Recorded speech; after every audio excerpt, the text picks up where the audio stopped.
اعوذ باللہ من الشیطان الرجیم بسم اللہ الرحمن الرحیم قل هو اللہ احد اللہ صمد لم یلد ولم یولد ولم یکن لہ کفوا احد۔ میرے بزرگان محترم، عزیز بھائی، دوست، اہل دل، اہل ذوق، اہل شوق، اس راہ پہ چلنے والے اور اس راہ کو ڈھونڈنے والے، دیکھنے سننے والوں سب کو میرا بہت بہت سلام۔ آج بھی میرا مضمون گزشتہ سے ہی پیوستہ ہے، یعنی تمام راتب کے بیان ہونے کے بعد آج آخری مرتبہ حضرت انسان، جس کو ظہور کا اتم درجہ حاصل ہے اور جامع جمیع مراتب ہے، اس عنوان پر پچھلی دفعہ عرض کیا تھا اور پھر عنوان پیش نظر ہے۔ مولا تعالیٰ نے ارشاد فرمایا لَقَدْ خَلَقْنَا الْإِنسَانَ فِي أَحْسَنِ تَقْوِيمٍ ثُمَّ رَدَدْنَا أَسْفَلَ سَافِلِينَ إِلَّا الَّذِينَ آمَنُوا وَعَمِلُوا الصَّالِحَاتِ فَلَهُمْ أَجْرٌ غَيْرُ مَمْنُونٍ۔ ہم نے انسان کو احسن تقویم عطا فرمائی، پیکر حسن و جمال بنایا اور پھر اس کے بعد اس کو اسفل سافلین میں ڈال دیا، حجابوں اور پردوں میں ڈال دیا۔ ایک مرتبہ دوسرے مرتبے کا پردہ اور حجاب بن گیا۔ اس کی مثال بینہ جو ہماری سمجھ میں آ سکتی ہے وہ یہ ہے کہ اس میں کوئی شک نہیں کہ شکم مادر میں 9 ماہ کامل گزار کر پھر پیدا ہوا، لیکن اس قدر حجاب ہے اگر کوئی یہ دریافت کرے کہ وہ 9 ماہ شکم مادر میں گزارے، وہاں کے محسوسات بیان کرو تو اپنے محسوسات کوئی بیان نہیں کر سکتا۔ اس میں کوئی شک نہیں، آیا اسی منزل سے ہے، وہی راہ گزر ہے، اس میں کوئی شک و شبہ کی گنجائش نہیں۔ میرے محسوسات اگر شکم مادر کے احساسات نہیں رکھتے تو اس کا مطلب ہرگز نہیں کہ میری وہ راہ گزر نہیں۔ اسی طرح یاد رکھو، حضرت انسان کو سمجھنا ہے تو اس کو یوں سمجھیے کہ ایک انسان صغیر ہے اور ایک انسان کبیر ہے۔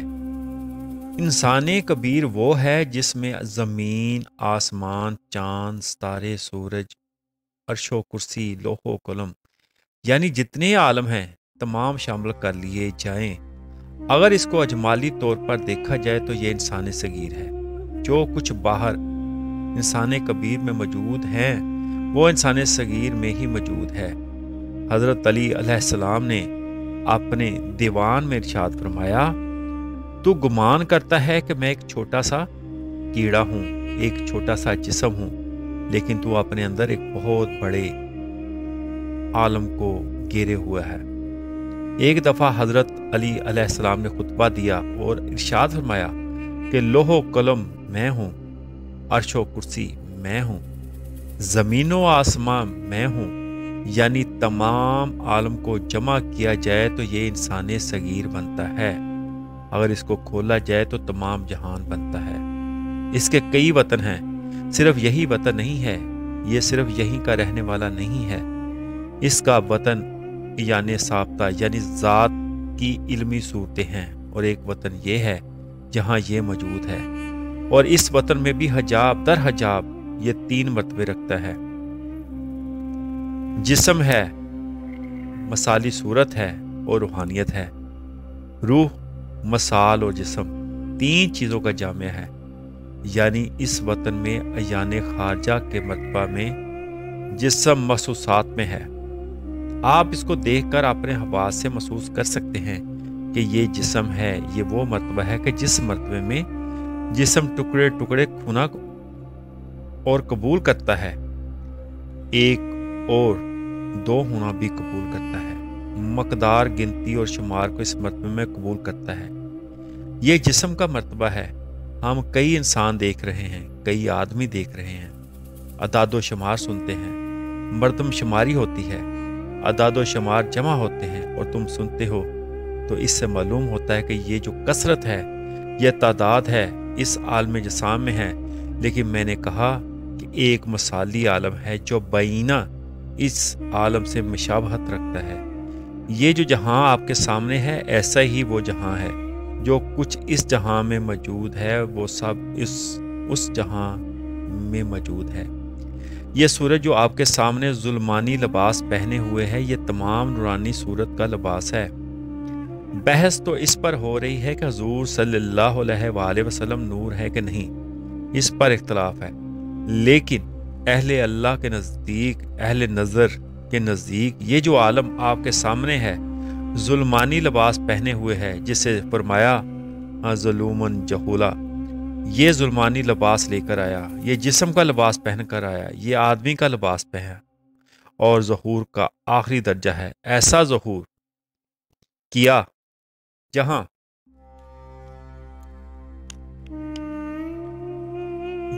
آ کر حواس محسوس کر سکیں، لیکن میں نے جو عالم مثال کہا اس میں سب کی مثالی صورتیں موجود ہیں، مگر اس کو یوں نہ سمجھیے کہ وہ مثالی صورت اس سے کوئی الگ تھلگ ہے۔ یہی وہ مثالی صورتیں ہیں جو ظلمانی لباس پہنے ہوئے اور ہر صورت پر عالم مثال سے ہر آن میں کئی بار صورتیں القاء کرتی ہیں۔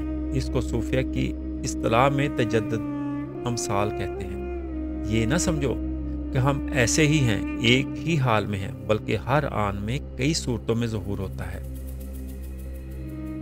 اس عالم مثال کی خود کوئی صورت نہیں، یہی اس کی صورتیں ہیں۔ مثالی صورت کا اس صورت کے ساتھ تعلق یہ ہے کہ یہ اس کا ظلمانی لباس ہے۔ اگر یہ لباس اتر جائے فنا سے تو اولیاء اللہ پر یہ کیفیت طاری ہو جاتی ہے کہ یہ سایہ نہ رہے۔ رومی فرماتے ہیں چوں فنا در فقر پیرا یہ شود آ محمد وار بے سایہ شود، وہ فقر کے پیرائی میں یوں فنا ہو گیا کہ محمد بے سایہ ہو گیا۔ جب ظلمانی لباس اتر جائے وہ بھی محمد کی طرح بے سایہ ہو جاتے ہیں۔ حضرت خواجہ خدا بخش محبوب اللہ خیر پور میں آپ کا مزار ہے۔ حضرت حافظ جمال ملتانی کے خلیفہ ہیں، آپ کا سایہ نہ رہا۔ ہمیشہ حافظ جمال ان کو رخصت کرنے دروازے تک جاتے اور جب تک نظر سے غائب نہ ہو جاتے دیکھتے رہتے۔ ایک مولوی نے عرض کیا کہ خدا بخش بہت نیک آدمی ہے، تو حافظ جمال نے فرمایا کہ تو نے پہچانا ہی نہیں، تو نے صرف یہی کہا ہے کہ نیک آدمی ہے۔ ان کا یہ مقام ہے کہ مکان میں مکفل کر دیا جائے اور راستہ باہر نکلنے کا نہ رہے، تو چاہیں باہر آ جائیں چاہیں اندر چلے جائیں۔ یہ پیر صاحب اپنے مرید کے متعلق فرما رہے ہیں۔ معلوم ہوا کہ جس پر یہ مثالی صورت آشکارا ہو جاتی ہے ان کے سائے نہیں رہتے، وہ زمان و مکان کے کیسے پاک ہو جاتے ہیں۔ سورج چڑھنے اور اترنے سے دن رات پیدا ہوتے ہیں، اس سے پرے ہوتے ہیں، وقت ان کے قبضے میں ہوتا ہے، وہ وقت کے باپ ہوتے ہیں۔ جب وہ اس جسم کو فنا کر کے پہلی منزل میں قدم رکھتے ہیں تو ان کی یہ کیفیت ہو جاتی ہے کہ جسم نورانی ہو جاتا ہے۔ حضرت بایزید بستامی رحمۃ اللہ علیہ جب اس مرتبے سے بھی آگے چلے گئے تو بول اٹھے سبحانی ما اعظم شانی، میں سبحان ہوں میری شان بلند ہے۔ جب یہ بولا تو مریدوں نے ہوش میں آنے پر کہا کہ آپ نے تو کہہ دیا ہے میں سبحان ہوں میری شان بلند ہے، اس کے لیے کیا فتویٰ ہے؟ تو فرمایا یہ کفر کے کلمات ہیں، ایسا کہنے والا واجب القتل ہے۔ اگر میں نے کہا تو یہ میرا کام نہیں، دوبارہ ایسے کلمات سنو تو فوراً قتل کر دو۔ پھر مقام آیا اور پکار اٹھے لا الہ الا انا فعبدون، میرے سوا کوئی معبود نہیں، میری بندگی کرو۔ مریدوں نے کہا کہ یہ تو پہلے سے بھی بات بڑھ گئی ہے، فوراً چھریاں تلواروں سے وار کیے، مگر تلوار جسم سے اس طرح گزر جاتی جیسے ہوا سے گزرتی۔ حیران ہوئے، ہوش آنے پر عرض کی کہ آپ نے پھر کہا ہم نے وار کیے مگر آپ پر کوئی اثر نہ ہوا، آخر بات کیا ہے؟ پھر جو کچھ انہوں نے فرمایا رومی رحمت اللہ علیہ اس کا ترجمہ کرتے ہیں چوں پری قادر شود بر آدمی می برادرز مرد وسب مردمی، جیسے پری کو آدمی پر قدرت حاصل ہے ایسے ہی مرد سے اس کی مردانگی چھین لی گئی۔ یہ حال ہوتا ہے کہ جب پری یا جن کا سایہ ہو جاتا ہے تو دیکھنے کو آدمی معلوم ہوتا ہے، مگر صفا سب جن کی ہوتی ہے۔ جب جن کے القاء سے ایسا ہو سکتا ہے تو جو فنا فی اللہ ہو جائیں تو کیا ان پر یہ کیفیت نہیں ہو سکتی کہ ان پر تلوار کا اثر نہ ہو؟ معلوم ہوا کہ یہ حجابات ہیں۔ حضرت انسان کا ایک یہ وطن ہے جسے ایان خارجہ کہا گیا ہے، اس لیے 3 مرتبوں کا جامعہ ہے: روح، مثال، جسم۔ اس کو یوں سمجھیے، یہ جو آپ کو کبھی خیال آتا ہے میرا خیال آ گیا، یہ جو میرا خیال ہے، یہ جو میرے پہلو میں گوشت کا لوتھڑا ہے، یہ دل نہیں ہے، اصل میں دل ہمارا خیال ہے۔ تزکیہ دل کیسے ہو؟ جب تک دل کا پتہ نہ چلے دل اصل میں ہمارا خیال ہے، جس کے صاف ہونے کی ضرورت ہے۔ یہ وہی دل ہے جس کے متعلق ارشاد فرمایا: حق نہ گجن در زمین آسماں، در دل مومن بگجند ایوں آں، زمینوں اور آسمان کی وسعتوں میں حق نہیں سما سکتا۔ یہ مومن کا دل ہی ہے جس میں ہر شے سما جاتی ہے۔